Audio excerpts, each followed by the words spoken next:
Salut tout le monde. Cette série de vidéos sera consacrée à la dérivabilité d'une fonction en un point. C'est un chapitre très important dans la mesure où vous allez appliquer tous ces résultats en première année et en deuxième année, surtout dans l'étude des fonctions. Définition, soit f une fonction définie sur un intervalle ouvert i centré en x0.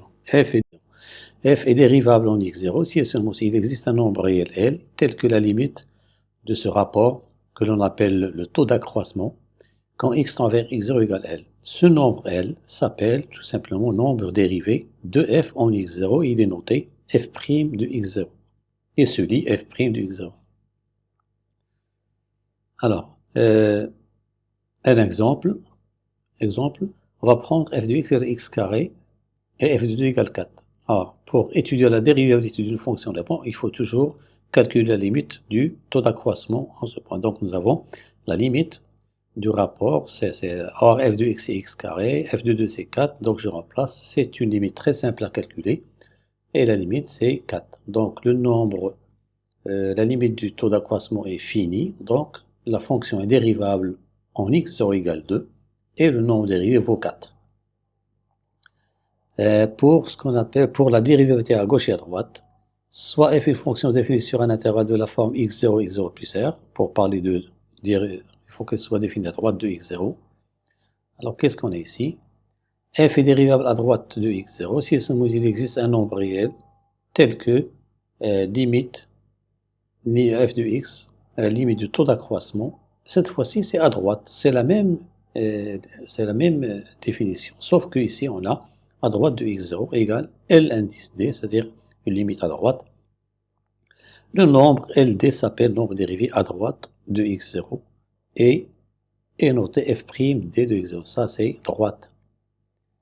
Pour la dérivabilité à gauche, c'est la même chose, on se place sur un intervalle de la forme x0 moins r0 avec r positif. F est dérivable à gauche si et seulement s'il existe un nombre réel Lg tel que la limite du rapport ici. Il faut que x soit, ici x inférieur à x0. Le nombre, quand il existe, il est appelé nombre dérivé à gauche de f en x0 et noté f'g de x0. Pour l'exemple, on va étudier par exemple, ici on va prendre cet exemple 2, f de x est la valeur absolue de x. Alors qu'est-ce que vous remarquez ici? Que la dérivabilité à droite en 0, donc on a limite f de x moins f de 0 sur x moins 0 quand x tend vers 0 et x. Ça c'est à gauche, pardon, donc oui, à gauche, donc c'est... Or, à gauche, ça veut dire x est inférieur à 0. Ça veut dire que la valeur absolue de x égale moins x. Donc je simplifie, c'est moins 1. Donc elle est bien dérivable à gauche de 0, et le nombre dérivé à gauche c'est moins 1. Pour ce qui est de la dérivabilité à gauche ou à droite, c'est la même chose. On calcule la limite du taux d'accroissement à droite de 0. Or, x est positif, donc la valeur absolue de x égale x, je simplifie, c'est 1. Donc, remarquez bien que la fonction est dérivable à droite de 0. Et on a f' de 0 égale 1. Or, qu'est-ce qu'on a? Est-ce que f est dérivable en 0? Là, il faut énoncer cette propriété. F est dérivable en x0, si et seulement si f est dérivable à droite et à gauche, mais ce n'est pas suffisant. Il faut que f', le nombre dérivé à gauche, soit égal au nombre dérivé à droite. Parce qu'il se peut que vous ayez par exemple qu'elle est dérivable à droite et à gauche, mais cette condition n'est pas remplie, donc elle ne sera pas dérivable. C'est le cas ici. Nous avons trouvé que f est dérivable à droite et à gauche, mais les nombres dérivés ne sont pas égaux. Et par suite, f n'est pas dérivable en 0. Exemple 3, on va prendre une fonction de la forme racine de x moins 1. Le domaine de définition c'est 1 plus infini. La limite à droite du taux d'accroissement c'est racine de x moins 1 sur x moins 1, c'est une forme indéterminée. Donc on le multiplie par l'expression conjuguée et on trouve la limite 1 sur x moins 1, quand x tend vers 1 c'est 0, 1 sur 0 plus c'est plus infini. Donc f n'est pas dérivable à droite en 1. Troisièmement, interprétation géométrique du nombre dérivé. Bon, pour cela, on va avoir une animation pour expliquer que représente le nombre dérivé géométriquement. pour interpréter géométriquement le nombre dérivé d'une fonction en un point. Bon, j'ai réalisé cette petite animation. Alors, qu'est-ce qu'on apprend? On prend ici une fonction dont la courbe est tracée en bleu, puis on prend un point M0 fixe de coordonnées x0 f de x0, puis on prend un point M quelconque variable sur cette courbe, mais bien sûr distinct du point M0, et de coordonnées x f de x, et on prend une droite delta passant par ces deux points. Le coefficient directeur de delta, c'est f de x moins f de x0 sur x moins x0. Alors je vais maintenant faire animer le point M et le ramener jusqu'au point M0. Qu'est-ce que vous remarquez ici?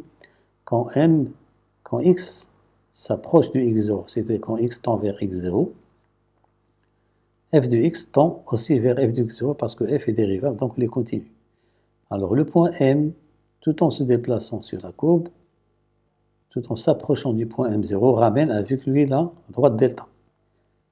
À un certain moment, la droite ne bouge plus. Cette droite delta 0 est appelée la position limite de cette droite delta.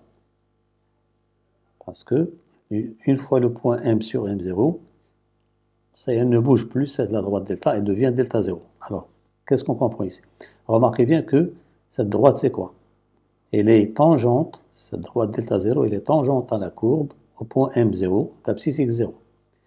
Et son coefficient directeur, remarquez bien, quand on avait M delta, c'était le coefficient directeur de delta, quand x tend vers x0, f est en dérivable, donc ce coefficient directeur va tendre vers f' de x0. C'est-à-dire quoi? Que f' de x0, ce n'est autre que le coefficient directeur de la tangente à la courbe au point M0 d'abscisse x0. Et on peut trouver bien sûr son équation, connaissant le point M0 et la pente, c'est ce qu'on appelle le coefficient directeur, elle est de cette forme. Y égale f' de x0 facteur de x moins x0 plus f de x0. Voilà, c'était l'interprétation géométrique du nombre dérivé f' de x0.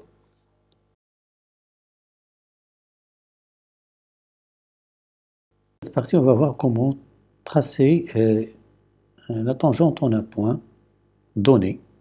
C'est une méthode très pratique, surtout si vous avez 2-3 tangentes. Alors comment on procède? On place le point A d'abscisse 2, 4. Donc ça c'est 2, ça c'est 1, 2, 3, 4. Puis qu'est-ce qu'on fait? On se place sur le point A. Ça, nous avons le point ici. Je me déplace toujours d'une unité. On se déplace toujours d'une unité à droite du point A. Et puis on regarde le nombre dérivé. S'il est positif, on monte du nombre dérivé. Nous avons ici 4, donc on va monter de 4 unités. Puis qu'est-ce qu'on fait? On joint ces deux points par une droite. Or, ce qui nous concerne, c'est là où la droite est tangente à la courbe. Donc c'est seulement au voisinage du point A. Donc on prend seulement cette partie-là. Un petit vecteur ici, comme ça par exemple. Et on efface l'autre partie, bien sûr, on n'en a pas besoin. On va prendre un autre point, par exemple, B, de coordonnées -1, 1.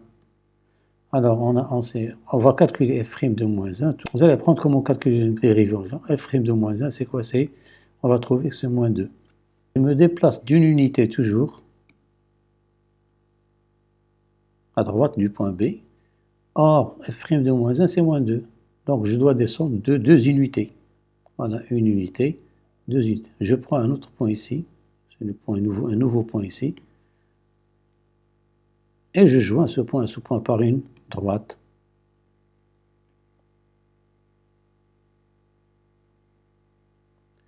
Et on prend un petit vecteur ici, si vous voulez, comme ça. Alors déjà, nous avons 2 points. On peut avoir plusieurs. Par exemple, f' de 0. Au point O, qu'est-ce qu'on a? F', par exemple.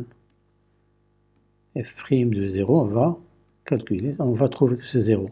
Donc ici, qu'est-ce que je fais? Je me déplace d'une unité. Mais comme le nombre dérivé est nul, donc je dois rester sur ma place. Donc ça veut dire, voilà, c'est notre tangente en haut. Donc déjà, nous avons une idée sur la courbe de la fonction.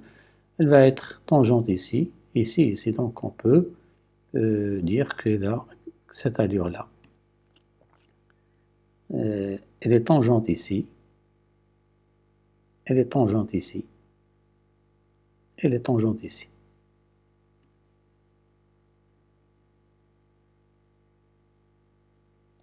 À quoi servent les tangentes en général? Pour avoir plus de précision sur la courbe. Plus le nombre de tangentes est grand, et plus la courbe est précise. Voilà. Ça, c'était pour le tracé rapide de deux tangentes en certains points.